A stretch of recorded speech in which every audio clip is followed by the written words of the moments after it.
Selamat datang kembali di channel Robin Start. Kali ini kita akan membahas tentang penggunaan ChatGPT yang saat ini sedang marak di media sosial. Kita akan mencoba bagaimana penggunaan ChatGPT ini dalam dunia penelitian. Langsung saja para sahabat dapat membuka di Google, cari ChatGPT login, dan nanti tinggal mendaftar saja, sign up menggunakan email yang digunakan, dan nanti tinggal digunakan dan akan muncul tampilan seperti ini.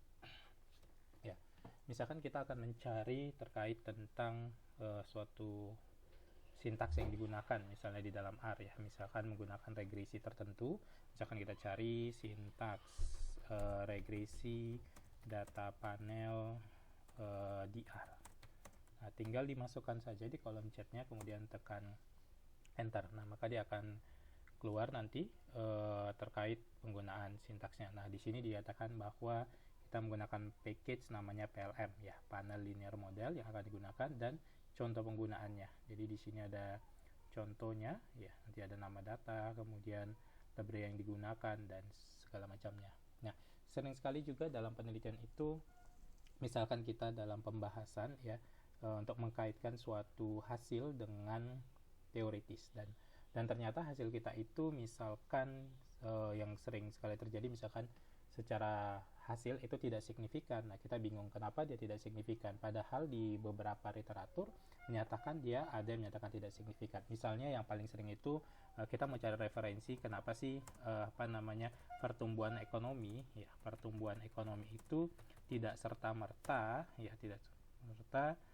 signifikan terhadap kemiskinan, penurunan kemiskinan ya. Referensi pengaruh, tinggal kita ketik saja, pengaruh pertumbuhan ekonomi terhadap kemiskinan tidak signifikan. Nah, di sini dia akan mencari referensi-referensi yang bisa kita gunakan. Di sini ada beberapa penelitian ya, seperti Ravelion, kemudian ini dijelaskan juga kenapa dia tidak signifikan gitu ya. Nah, di sini ada beberapa penelitian, bahkan sumbernya ya. Nah, di sini beberapa, dan ada nanti beberapa kesimpulan yang bisa kita gunakan. Tentu saja nanti kita akan memparafrase dari hasil ini ya. Nah, seperti dinyatakan bahwa pertumbuhan itu tidak hanya karena pertumbuhan ekonomi, tapi ada program-program lain yang seharusnya dapat mengurangi kemiskinan. Misalkan saja juga bagaimana hubungan antara, misalkan kita cari referensi terhadap pengaruh investasi ya terhadap pertumbuhan ekonomi, itu tidak signifikan ya, tidak signifikan. Nah, seperti ini.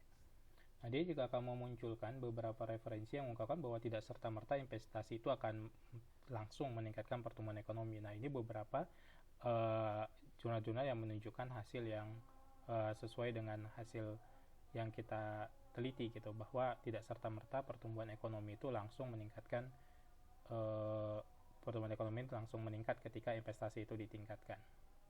Atau terkadang kita mengalami dalam penelitian itu dia berlawanan dengan teoritis, misalkan dari sisi profitabilitas ROA terhadap nilai Tobinski gitu. Nah, bisa kita tulis ini misalkan pengaruh negatif gitu ya, pengaruh negatif ROA terhadap Tobinski misalnya, padahal harusnya positif, tapi hasil kita negatif. Nah, kita bisa cari jurnal pendukung di sini, jurnal pendukung yang menyatakan pengaruhnya itu bisa negatif. Nah, ini negatif antara ROA terhadap Tobinski. Nah, ini ada beberapa penelitian.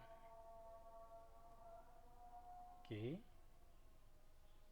Nah, di sini ROA-nya tinggi tapi Tobinski-nya rendah. Kemudian nanti ada penjelasannya juga dari beberapa referensi ini terkait tentang kesimpulan ya. Penelitian ini banyaknya terjadi di sektor atau di bidang apa. Nah, gini ya. Industri tergantung pada faktor-faktor lain. Jadi tidak hanya itu saja ya. Kalau kita mencari misalkan hubungan negatif antara ROA dengan Tobinski ya. Tobinski. Nah, kita cari sini referensinya.